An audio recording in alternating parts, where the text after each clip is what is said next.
эч кандай шайлоо мөөнөтүнөн мурда болбойт. Баса белгилегим келет. Шайлоо эмдиги жылы өз убагында өтөт. Эч кимге ишенбеңиздер. Мунун баары жанагы телефон алдамчыларынын жасап аткан жумушу. Урматтуу төрага, мен бир жумадан бери сизге кире албай атам. Мүмкүнчүлүк болсо бир 5 мүнөткө кабыл алып коюңузчу. Жалмаз Акынжан, Шазын аке, жазгы талаачылык жумуштар башталып атпайбы? Түштүктө башталды, чеверде эми башталат. Ошого жанагы бир өкмөт менен кандайдыр бир жана кредиттери боюнча бир вопросторду көтөрбөйүкпү? Мына жаз уже келип калды. Буйруса дагы 1,5 жылдан ашык Кыргыз Республикасынын бүгүнкү 7-чи чакырылыштын парламенти өзүнүн кызматына аягына чейин жетет буйруса. Эч кандай шайлоо мөөнөтүнөн мурда болбойт. Точка. Бул Министерство энергетиканын ичинде. Ошондо 80 квадрат метрден өйдөрөгү ашкан үйлөрдө деген айылдарда Беловодскийде 10.894 сом болуптур да. Ошол эле учурда Бишкекте болсо 5.998 сом. Эки эсе ашыптыр тарифтер. Эми болбойт да мындай. Алмаз Акынжанович. Урматтуу депутаттар, ушуну менен катар эле мына шайлоо жөнүндө бир нерсени атайын расмий айтып коеюн.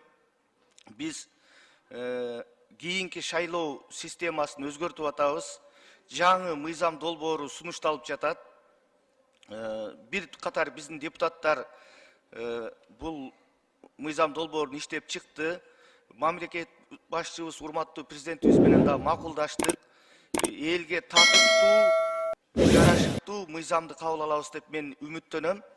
Ошону менен катар коомчулукта сөз болуп атат.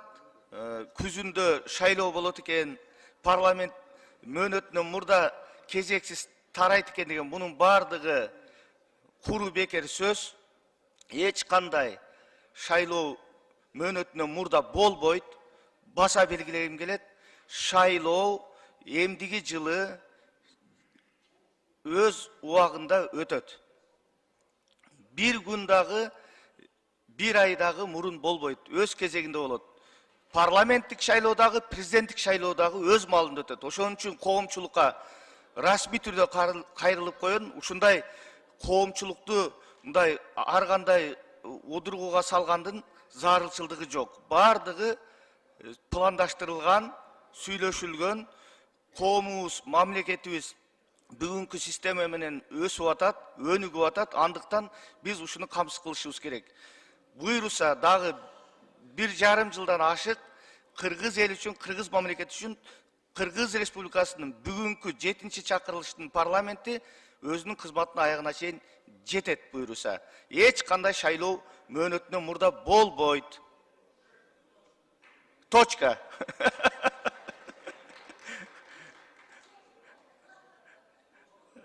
Бешинчи микрофон.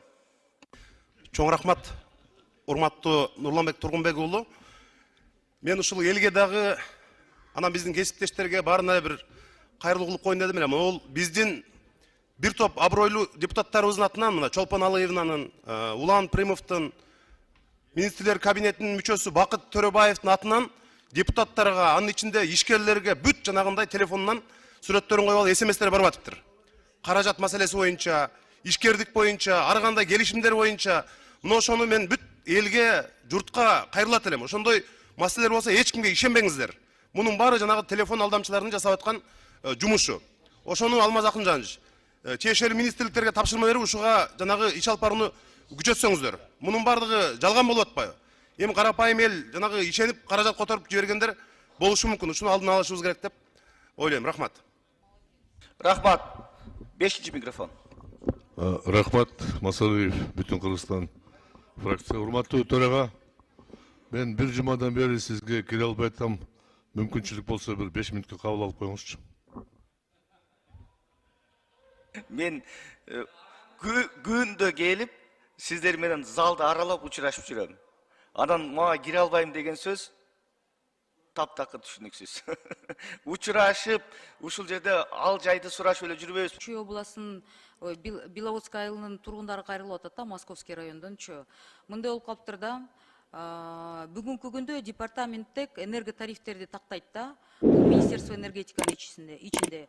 Ошондо 80 квадрат метрдин көйдөрөгү ашкан үйлөрдө деген айылдарда Беловодскийде 10.894 сом болуптур да. Ошол эле учурда Бишкекте болсо 5.998 сом. Эки эсе ашыптыр тарифтер. Эми болбойт да мындай. Алмаз Акунжанович, буну деген энергетика министри менен тактап берсеңиз, азыр счетторду карап атам да, пенсионерлер, эми баардыгынын эле үйү 80 квадрат метр эмес да. Айыл жергесинде бүт эле частный үйлөрдө турат. Анан кыргыздар качан эле тиги 30 квадрат метр үй салып калышты эле. Ошонун баарын текшерсек, счеттордун баарын жөнөтүп атышат. Эльвира Жаргалбековна 40 миң, 30 миң, өткөн кышта 8 миң төлөсөк, азыр 21 миң мына 34 миң деп квитанцияларын жөнөтүп атышат да, 50 миңден алып атабыз деп.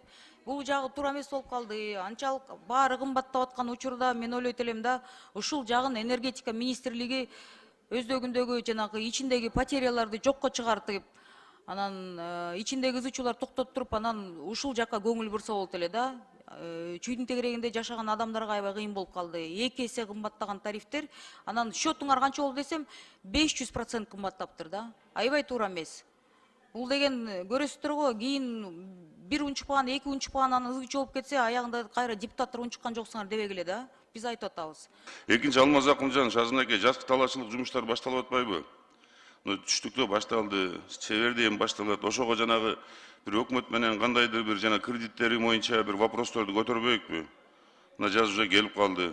Анан экинчиси дагы могу Талас областында көп жерлер бар да, мына социалдык объектлерди кайтарып берип атпайбы? Ошонун балдар эс алуучу жайлар бар. Ошолордун баары кайтарылбаптыр. Жеке менчикке өтүп кеткен экен. Ошолорду кайтарып, ошо илгерки мурун Союз убагында болгон лагерлерди кайра восстановить этсек, мен ойлойм аябай жакшы болмок эле да, жайында балдардын эс алышына. Ал жерде де тарбия болмок. Анан Алмаз Акунжанович кече Дастан Арсбекович да көтөрдү эле, Бакай Ата районунун центринде спорт зал курулганда, уже почти bir 50%ге жакын дубалы туруп сейсмопоюздтары куюлуп калган. Элдин каражаты менен курулду эле да, качественный жакшы экен. Ушуну азыр бир гостройго тапшырма дагы бир жолу берип, өзүңүз көңүл калып туруп, ушуну бүтүртүп берип койсок, ошол жердеги жаш өспүрүм балдарга заниматься эткенге аябай жакшы болот эле да. Ушуга бир карап, тапшырманы берип туруп, жооп берип койсоңуз, Алмаз Акунжанович, рахмат менен